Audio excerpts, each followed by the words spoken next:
Hi. This is Lucy McCall from Avala Mesa Miracles.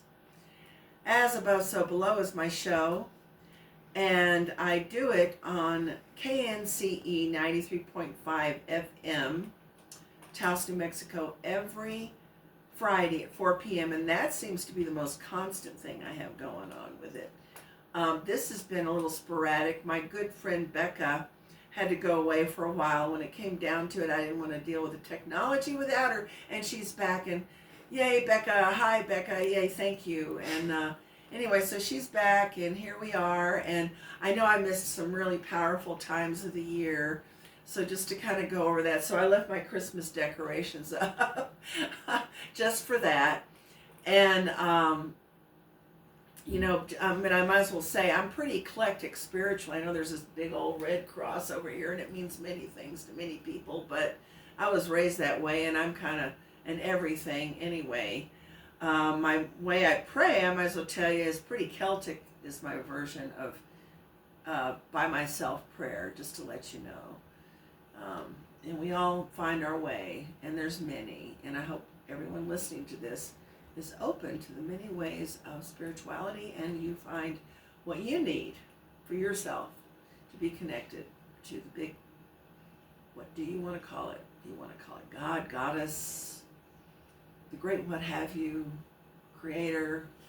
There's many names, and lots of names for the conduits, whether they be the saints or the gods and goddesses of myth and legend and truth. So anyway, with all that said, in this time period, we have gone through the solstice, we have gone through Christmas, Hanukkah, we've gone through probably some things I don't even know about, and there's also Kwanzaa, and there's also, we have had the 12th night, which is also the King's Day, or the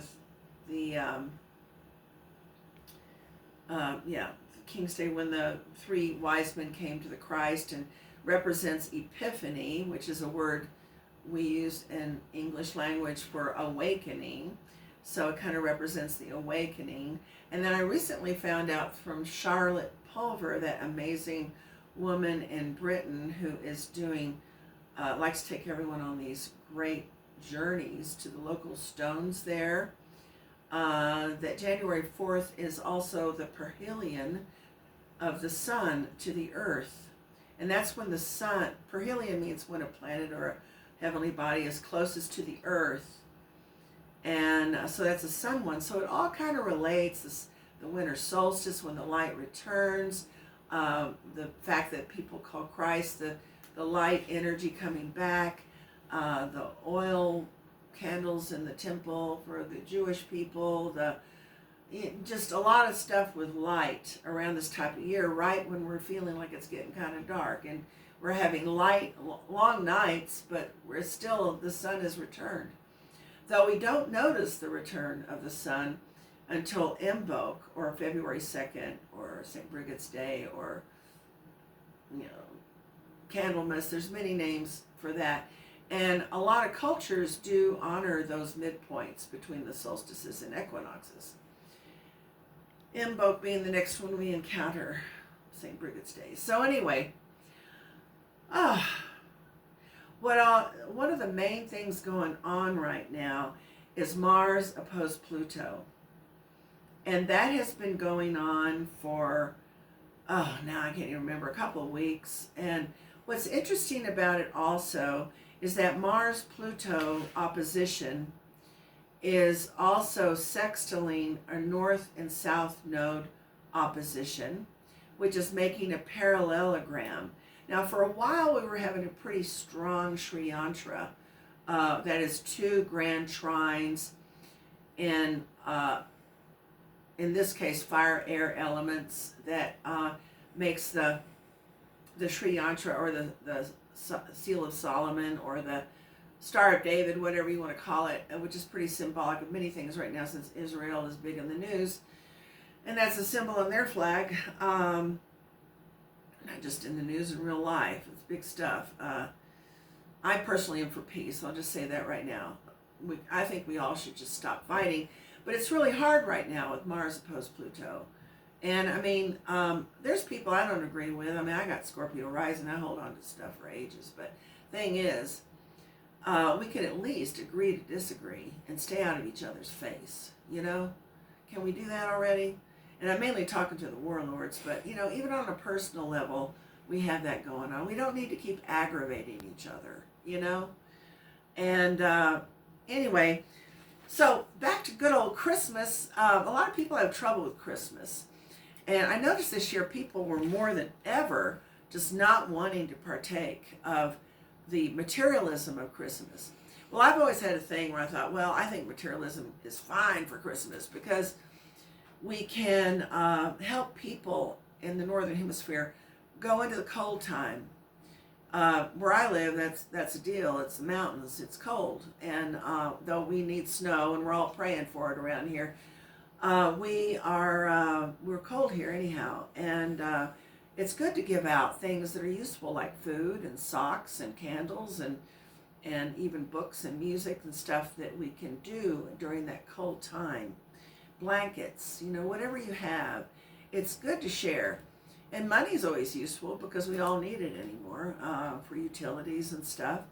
You know, some firewood, anything, you know, some jelly. I like to give jelly, and I like to give herbal medicines.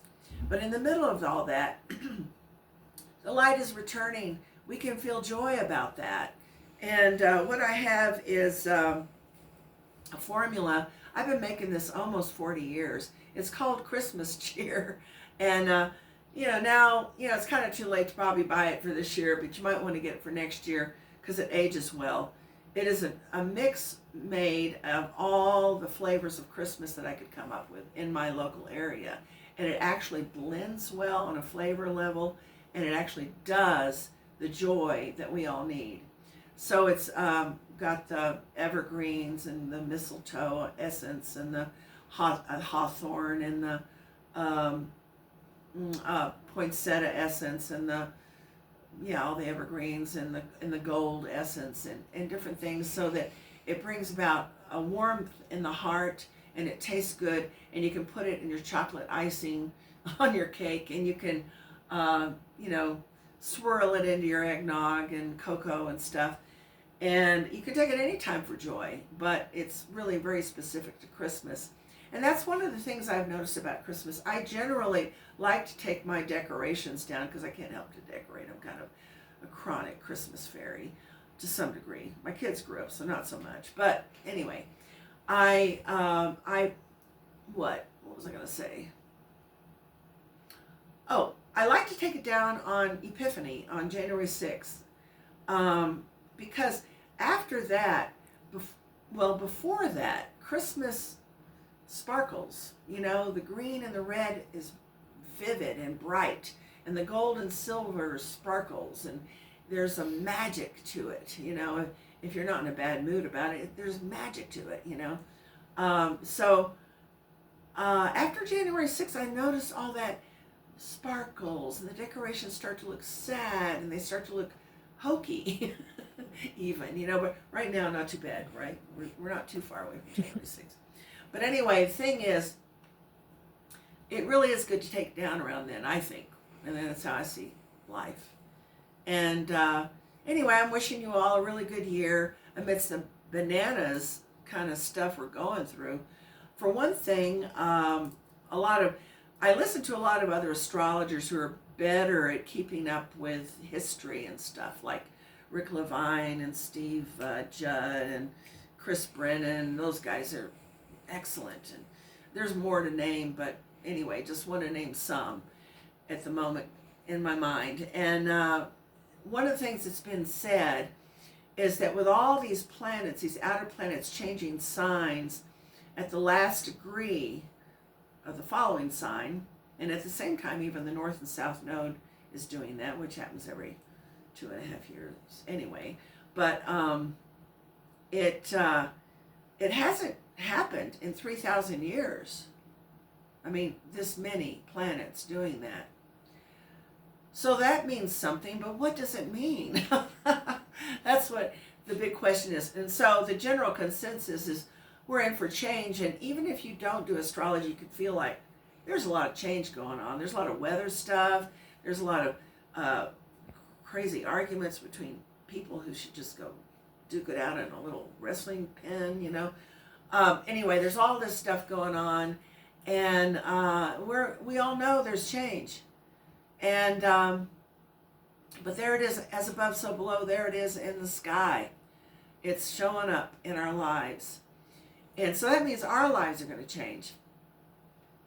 And the people running things, I'm just going to pray for them now. They are who they are. They got elected somehow. We're just going to pray for their good heart to evolve and to be good to each other and us.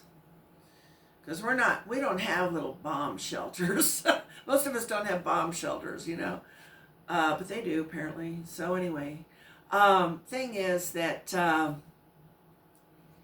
that's one of the big things. Well, anyway, the way it looks to me in the sky, if I look at least on the charts, is with all those planets in a sextile trine to each other, so close to each other, lined up. And the big lineup is on February 28th, my middle son's birthday. And it's we have those sometimes where the planets line up with the sun, and it's like a jewelry. It looks like jewelry, like a necklace, you know, in the sky. It looks to me, and then with the bottom part of it kind of looking like the south node is down there, and it that's the thing, like the arm of it, and then the rest is like a hand. So it reminds me of the hand of Brigid. That could be the hand of anybody, but what comes to mind for me as a Celtic kind of person is the hand of Brigid. And she was the saint or the goddess.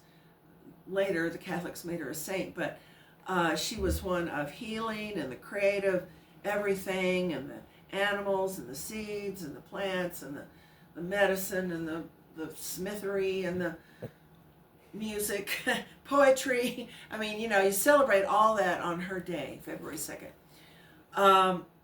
But it looks like to me the hand of Brigid, and it just, to me, whenever you're involving the north and south node, and then of course it's in a parallelogram, those two things, parallelogram and the north and south node, are kind of like destiny things. And I like to think of this as a time in our destiny collectively that things are going to move, things are going to change. So here we are in that place. Now I'm just going to go over this week real quick. Just Becca, would you like to sit down? Are you happy? Okay. Okay, she's happy. Okay. Okay, what we've got this week, I'm not going to go into details. That will be on the radio today, 4 p.m., KNCE 93.5 Mountain Standard Time, Taos, New Mexico. What we've got is a full moon coming that is in the sign of Purnivaso, which is also the head of Castor and Pollux in the Western version. This also happens the very day that the North and South Node are changing from Aries Libra, been there 2.5 years, to Pisces Virgo. We're also, on that day, the full moon at 24 degrees trines Uranus, sextiles Neptune, and a lot of other aspects to everything, but those are the closest. Another full moon for a time of change. Yes, we're going to have some change. There will probably be some kind of earth change or another, no doubt, within not too long, within a day or two. Usually Uranus brings things quickly. I'll be surprised if there isn't. I'm not always right. What can I say? But the astrology is, as they say. And there's also going to be a time of rattling with our own souls of where we all stand with ourselves and the universe and life and what we're going to do. So anytime you have Uranus, you want to take good care of your nervous system. So that would be, just as a supplement, glycine's great, but also things like oat straw. I love oat straw. Very Saturn ruled, very grounding plant that helps deal with the Uranian lightning bolt changes. It helps people be nourished in their minerals, in their strength, and that's why it's very Saturn. I think Culpeper called it Mercury, but it's really hard for me to think of it as anything but Saturn. Saturn pretty much rules the grains anyway. So, but Mercury too, Mercury is the nervous system. So you've got that going on, and, that happens on Monday, January 13th, and that happens at 3:27 p.m. Mountain Standard Time in the U.S. You can figure it out for your own in your region. Also, the other aspect is the good old background, like I said, of the Mars-Pluto.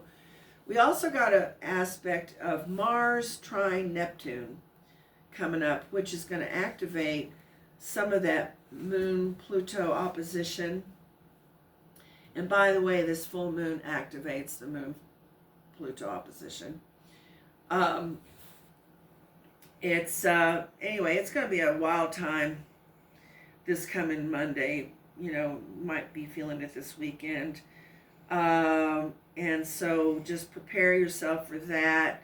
Bone broth is good. If you're a vegan, try nettles and oat straw. You can cook those up and make a soup even. You can, add a little vegetable broth. You can put celery in there, another high calcium, magnesium food. You can just think about that. Just think about things that are going to calm your nervous system. Okay. Tourmaline stone. If you have it, wear it. That'd be good for this full moon. It's very good for the nervous system and conducting energies. And if you have a tourmaline that has some black in it, that would help because that's very grounding. Okay. Well, I wish you all a good week and happy holidays come and gone and moving towards the next phase and many blessings. And I'm just going to try to be regular again. We'll see how that goes. Many blessings.